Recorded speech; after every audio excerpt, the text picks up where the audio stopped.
WITN ENDZONE, every Friday night at 11. High school football. Scores and highlights. Regional games, regional coverage. WITN ENDZONE, sponsored by 264 Shoes and Apparel.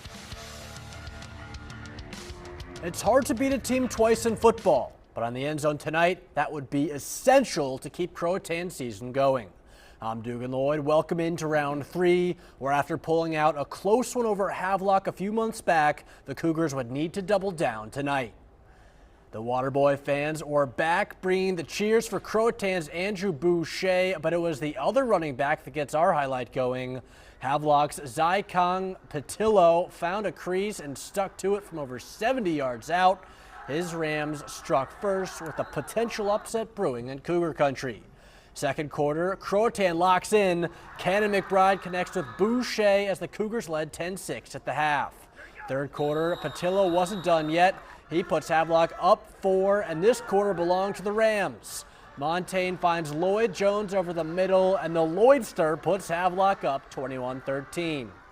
Down 8, Croatan needs a score plus conversion. Boucher takes care of step 1, but they've missed the 2-point try. So with 20 seconds left, Croatan's season comes down to a field goal, and Cannon McBride buries it. A miracle on one Cougar lane as Croatan's season is saved in another close win over Havelock, 22-21.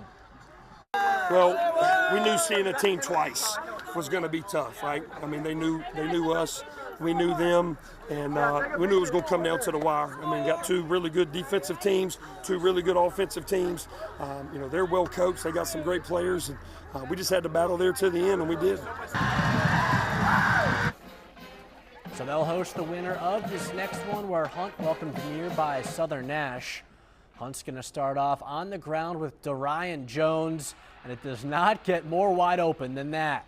Untouched, house call. You pick the word. It's a touchdown. Jones would not be done, though. With some light feet to boot, he's going to grab it again, and he'll be touched this time, but same result.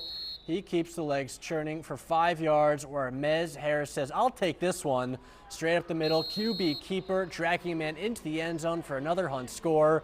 They'd trounce Southern Nash tonight 42-21 for the right to play Croatan next. Sticking with 5A, Northside Jacks was back at home for St. Paul's. Their quarterback, Reginald Gray, is going to get us going here with a foggy QB sneak. That extends the lead to 25-6, Northside on top. And then the defense showing up a little bit later after a quick hello from Mr. Gray. They're going, it's a catch, but watch this. The ball hawk knocks it out, and they recover. Great play there by the Monarchs as Jamian Johnson recovers it. Northside wins a tight one tonight, 28-21. To 4A, here comes the boom, and here come the Cats. East Duplin hosting Southwest Edgecombe in a gridiron track meet. Down 7, East Duplin would lean on the ground early as fullback Sean Davis evens things up on a powerful run. Southwest Edgecombe's turn to do something, and they go to the play action. A deep bomb to Justin Bridgers. What a ball from Davion Mayo Jr., but the gunslinger was not done. Later on a 4th and goal attempt, Mayo buys time and then rips one in to Andre Downey Jr. Their offense could not be corralled as Southwest Edgecombe outflanks them 44-41. The Cougars would play this next winner, T.W. Andrews, at West Craven.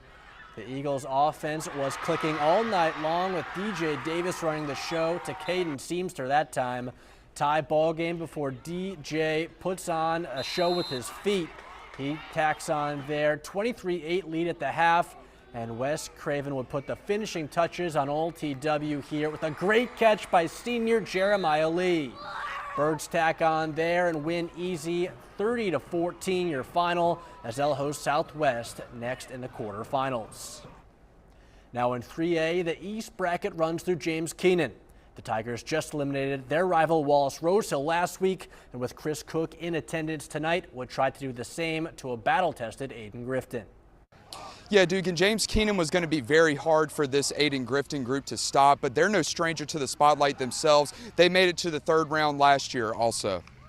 James Keenan got ahead by 1 point early on in the first quarter, and they widened that lead here. Jeremiah Hall bullies his way up the middle of the O-line, and he takes a trip into the end zone. Tigers now lead 21-13. Aiden Grifton tried fighting back right after. Josh Fields tries to scramble around, and it's picked off by Zamarion Smith. That set up Talil Pearsall to skip right past the goal line for 6. It was now 27-13.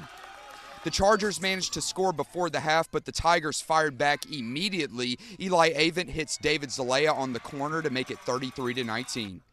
And that James Keenan offense was just too lethal to stop. Talil Pearsall takes the handoff and heads back to the sideline before cutting it back up for the touchdown. In the end, James Keenan wins it 54-26. I mean, those guys, that is a very well coached. They've got some explosive athletes. I mean, you know, we knew we could not let off the gas, and thank the Lord, offensively, we stepped up tonight. We did not want to get in a shootout with these guys because they're so athletic. Number 3 and a couple other of those guys, man, they're just phenomenal athletes, and you saw what they did in open space. They can make problems for you, so don't quit. That was a big deal, so thank you. Yes, sir. I just think they deserve it. I really do. You know, they put into work. I always tell them talk is cheap, and they talked it in the offseason how bad they wanted to be back to where we are now, and they put into work. I mean, from day one right till today, they've put into work. They've done the right thing, and so I think they deserve to win.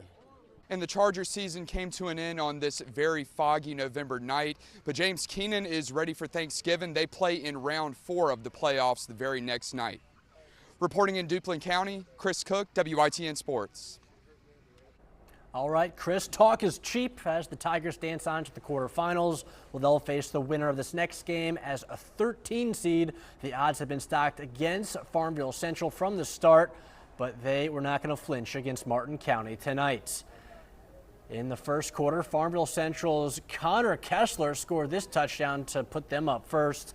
Next up, though, Martin County's Jordan Mathewson. He drives the ball into the end zone on a crazy play. We've got time to show you one more play as Farmville Central, they ultimately would suffice B.J. Gardner and company. They win 28-20.